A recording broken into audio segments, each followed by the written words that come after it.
ಯಾವ ಆರೋಗ್ಯ ಸಮಸ್ಯೆಗೆ ಯಾವ ಸೂಕ್ತ ಚಿಕಿತ್ಸೆ? ಆರೋಗ್ಯ ಸಮಸ್ಯೆ ಕೇವಲ ದೇಹದಿಂದನಾ, ಮನಸ್ಸಿನಿಂದನಾ? Hernia, varicose vein, fibroid, thyroid, ಸಂಧಿವಾತ ಸಮಸ್ಯೆಗಳಿಗೆ ಮುಕ್ತಿ ಸಿಗುತ್ತಿಲ್ಲವೇ? ಜೀವನ ಪರ್ಯಂತ ಮಾತ್ರೆ, ಇಂಜೆಕ್ಷನ್, ಆಪರೇಷನ್ ಒಂದೇ ಪರಿಹಾರನಾ? ಒಂದೊಂದು ಕಾಯಿಲೆಯಿಂದ 10 ಕಾಯಿಲೆಯನ್ನು ಸೃಷ್ಟಿಸಿಕೊಳ್ಳುತ್ತಿದ್ದೀರಾ? ಹಣ ಮಾತ್ರ ಖರ್ಚಾಗ್ತಾ ಇದೆ, ಆರೋಗ್ಯ ಸರಿ ಹೋಗ್ತಾ ಇಲ್ವಾ?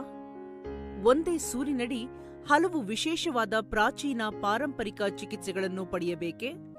ಮಾಹಿತಿ ಹಾಗೂ ನೋಂದಣಿಗಾಗಿ ಸಂಪರ್ಕಿಸಿ 8317322873, 6364130104, 9535660110. ಚಿಕಿತ್ಸೆಗಳನ್ನು ಪಡೆದುಕೊಂಡವರ ವಿಡಿಯೋವನ್ನು ವೀಕ್ಷಿಸಲು ಯೂಟ್ಯೂಬ್ ಚಾನೆಲ್ ಮಾತೃಸ್ಪಂದನವನ್ನು ವೀಕ್ಷಿಸಿ.